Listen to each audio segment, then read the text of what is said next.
Hello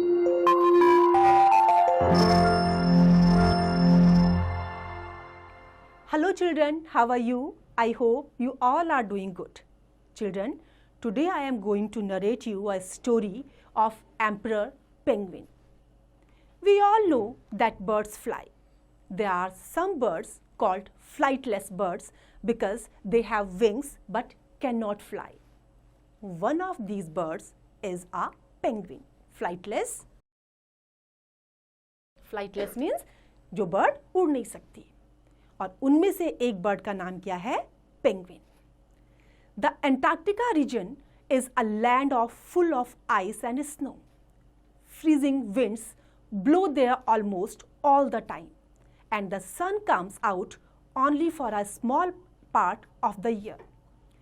Penguins live in these one of the coldest places of the world. Antarctica region full of ice और snow से भरा हुआ होता है. यहाँ पर ठंडी ठंडी हवा चलती है और बहुत कम एनिमल्स यहाँ पर रह पाते हैं.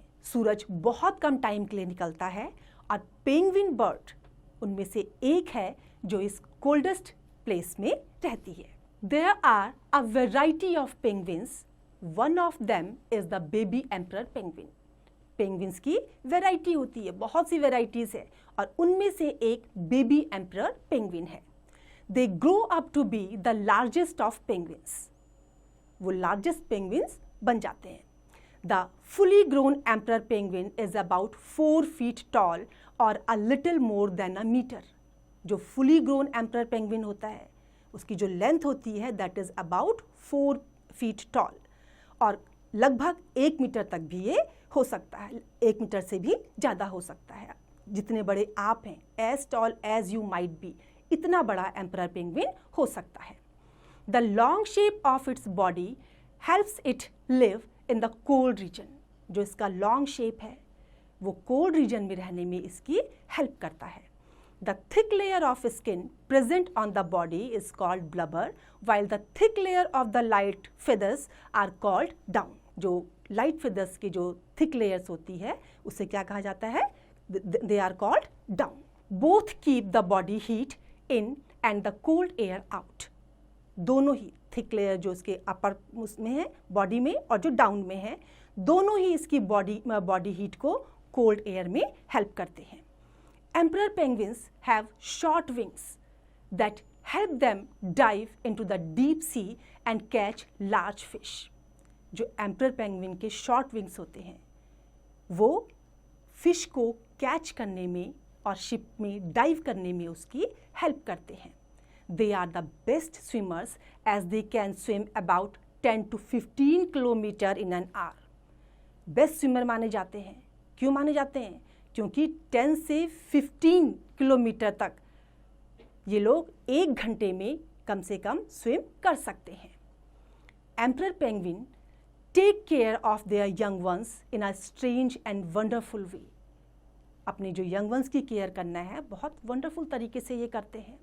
Both the parents look after the egg long after it hatches. दोनों पेरेंट्स, मम्मी और पापा, दोनों एग के हैच होने के बाद दोनों इसकी देखभाल करते हैं. The father penguins look after it first for the longest time. Hatch होने के बाद जो फादर पेंगुइन होते हैं वो बहुत लंबे समय तक इसकी देखरेख करते हैं. Both the father and mother penguins get into groups when they are ready to have their young ones. As the mother penguin in each pair lays an egg, she rolls it quickly and carefully to the father penguin's feet. जैसे ही वो egg को produce करती है उसके बाद तुरंत उसके सामने जो फादर पेंगुइन होते हैं उसके पैरों की तरफ एग को रोल कर देती है. She works very hard and very fast. Otherwise, the egg will freeze in ice and the chick inside it may die. इस काम को जो है मदर पेंगुइन बहुत जल्दी से करती है, क्योंकि अगर वो ऐसा ना करे तो जो फ्रीजिंग टेम्परेचर है अंटार्कटिका का, वहाँ पर वो एग क्या होगा, वो उसकी डेथ हो जाएगी. The tired and hungry mother penguin swims out into the sea for food. अब जो टायर्ड और हंग्री पेंगुइन है वो कहाँ जाती है? सी में फूड को ढूंढने के लिए, अपने भोजन को ढूंढने के लिए जाती है. The father penguins get into a huddle to keep the eggs safe from the freezing wind. जो फादर पेंगुइन होते हैं वो एग्स को बड़े सुरक्षित तरीके से अपने पास रखते हैं ताकि वो जो फ्रीजिंग विंड है उससे बच सके. They balance the egg on their feet very carefully. अपने पैरों के ऊपर जो है वो एग को बहुत केयरफुली बैलेंस करते हैं. A thick fold of skin hanging from their middle folds around the egg. जो उनकी स्किन का जो थिक फोल्ड होता है, उनकी स्किन उसके एग के चारों तरफ जो है उसको फोल्ड कर लेती है. When they are in a huddle, the emperor penguin take turn standing in the middle.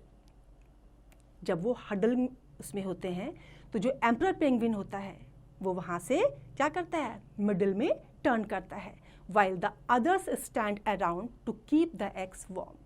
जो वहाँ पर और होते हैं वो उसको वहाँ पर वार्म करते हैं, एग को वार्म करते हैं.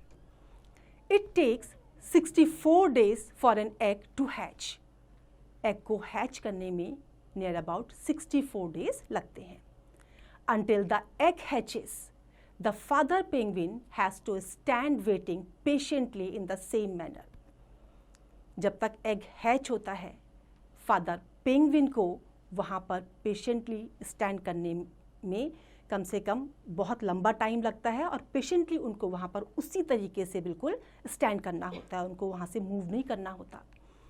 While this happens, the penguin cannot move or eat.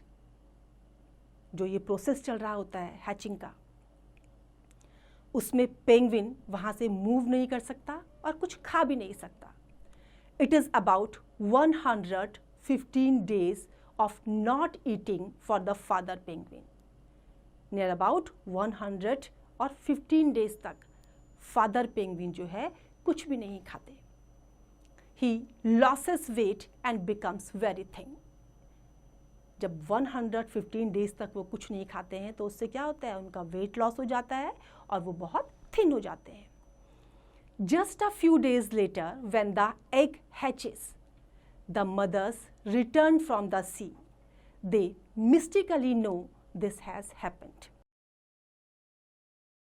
कुछ दिन के बाद जब एग को हैच कर दिया जाता है तो मदर सी से वापस आ जाती है और उसको पता हो जाता है, बड़े रहस्यमय तरीके से उसको पता होता है कि सब कुछ हो चुका है. This has happened. The egg cracks and the chick pokes its head out. If the chick hatches before the mother penguin returns from the sea, it feeds the chick with a curd-like food from its body. जब egg crack होता है तो वहाँ से क्या निकलता है बाहर? चिक. If the chick hatches before the mother penguin returns from the sea, it feeds the chick with a curd-like food from its body. Mother के आने से पहले अगर चिक आ जाता है बाहर तो वो उसको क्या खिलाते हैं? एक कर्ड लाइक फूड उनकी बॉडी से निकलता है, उसको वो उससे खिलाते हैं. The chick stays with its father for a while until it is able to bear the freezing cold. Chick कब तक रहता है अपने फादर के साथ?